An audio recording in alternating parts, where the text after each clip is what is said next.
तो सभी भाइयों को जय श्री राधे जय श्री कृष्णा।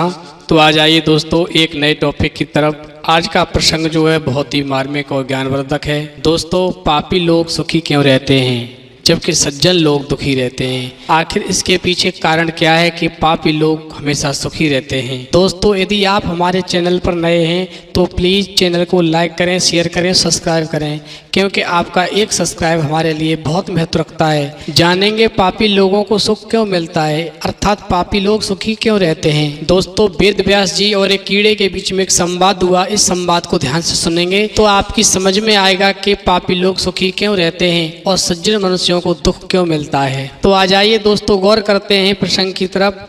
एक बार सुखदेव जी के पिता भगवान वेद व्यास जी महाराज कहीं जा रहे थे। रास्ते में उन्होंने क्या देखा कि एक कीड़ा जो था बड़ी ही तेजी के साथ में सड़क पार करने में लगा हुआ था। दोस्तों, वेद व्यास जी ने उस कीड़े को रुकने के लिए कहा। दोस्तों, वेद व्यास जी जो थे वह बहुत ही महान थे, बहुत ही योग्य पुरुष थे। वह हर प्रकार की भाषा बोल लेते थे।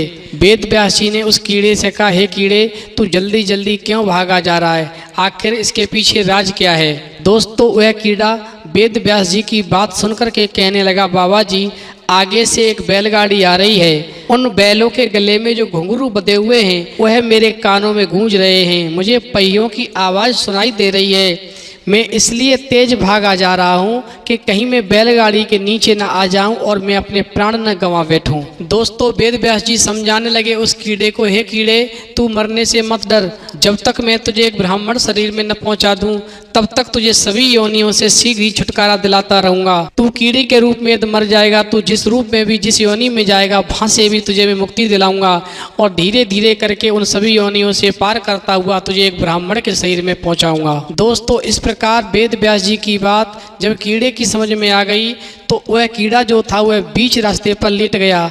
आगे से जो बैलगाड़ी आई उसने उस कीड़े को कुचल दिया। दोस्तों, इस प्रकार वह कीड़ा वेद व्यास जी की कृपा से कौवा, सियार आदि योनियों में उत्पन्न हुआ। वेद व्यास जी ने समय समय पर जाकर के पूर्व जन्म का स्मरण कराया। इस तरह वह कीड़ा भक्तों क्रम से मृग, पक्षी, शूद्र, वैश्य जातियों में जन्म लेता हुआ और एक दिन क्षत्रिय जात में उत्पन्न हुआ। दोस्तों, वेद व्यास जी ने उस कीड़े को वहां भी जाकर दर्शन दिए और थोड़े दिनों के बाद में ही वह कीड़ा रणभूमि में शरीर त्याग करके उसने ब्राह्मण के घर में जन्म लिया। अब दोस्तों, यहाँ से कथा बहुत ही रोचक है, गौर करेंगे।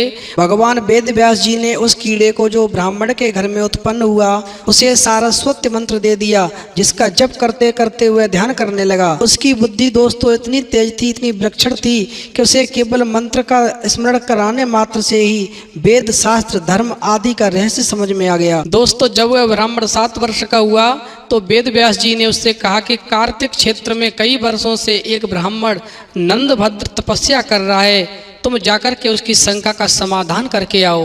अब तुम इस योग्य हो चुके हो कि तुम किसी भी समस्या का समाधान कर सकते हो। दोस्तों, वेद व्यास जी की आज्ञा पा करके वह ब्राह्मण बालक 7 वर्ष का वहां पर पहुंचा जहां पर नंदभद्र जो थे तपस्या कर रहे थे। और वह ब्राह्मण जाकर के उन नंदभद्र से कहने लगा, हे ब्राह्मण, आप तपस्या क्यों कर रहे हैं? इसके पीछे क्या कारण है? दोस्तों, 7 वर्ष के उस ब्राह्मण की बात सुनकर के नंदभद्र कहने लगा, मेरे मन में एक शंका है, उस शंका को आप दूर कर दीजिए। दोस्तों, नंदभद्र ने कहा, महाराज, आखिर पापी लोग सुखी क्यों रहते हैं? इसके पीछे क्या कारण है? और जो सज्जन मनुष्य होते हैं, बहुत मेहनत करते हैं, उन्हें दुख मिलता है। मैं इसी प्रश्न का उत्तर जानने के लिए ये तपस्या कर रहा हूँ कि पापी लोग सुखी क्यों रहते हैं। दोस्तों, वेद व्यास जी की कृपा से वो कीड़ा ब्राह्मण पुत्र के रूप में उत्पन्न हुआ और उसे इतना ज्ञान हो गया कि वह नंदभद्र के उस प्रश्न का जवाब दे रहा है जिसके लिए वह वर्षों से तपस्या कर रहा था। और प्रश्न क्या था नंदभद्र का कि पापी लोग सुखी क्यों रहते हैं। दोस्तों, वह 7 वर्ष का बालक कहने लगा, हे ब्राह्मण,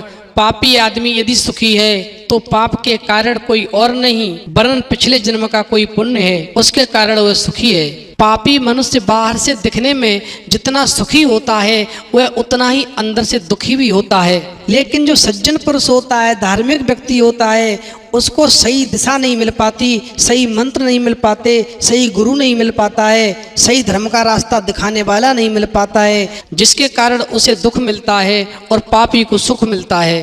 तब दोस्तों नंदभद्र की समस्या का समाधान हुआ, उसके प्रश्न का उसे उत्तर मिला और कहने लगा, हे ब्राह्मण, इतने वर्षों से कार्तिक क्षेत्र में तपस्या कर रहा हूँ।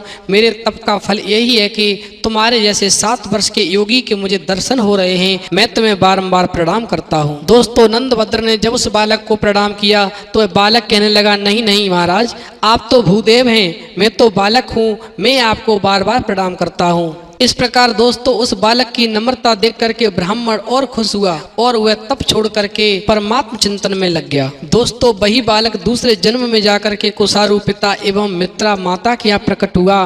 उसका नाम मैत्रेय पड़ा। इन्होंने व्यास जी के पिता पाराशर जी से विष्णु पुराण तथा बृहद पाराशर होरा शास्त्र का अध्ययन भी किया। दोस्तों इस प्रसंग से हमें यह शिक्षा मिलती है कि हमें कभी पापियों की संगत नहीं करनी चाहिए, क्योंकि जो व्यक्ति पापियों की संगत करते हैं उनका अंत बुरा होता है। हमेशा हमें धर्म का साथ देना चाहिए, अपने से बड़ों की सेवा करनी चाहिए, माँ बाप की सेवा करनी चाहिए, जीवन में हमेशा अच्छे विचार रखनी चाहिए, भगवान का भजन करना चाहिए, एक अच्छे गुरु की तलाश करके उसे गुरु बना लेना चाहिए, जीवन में सत्कर्म करते हुए अपने जीवन को यापन करना चाहिए। इस वीडियो में इतना ही, फिर मिलेंगे एक नई वीडियो में नए प्रसंग के साथ। तब तक के लिए जय श्री राधे, जय श्री कृष्णा।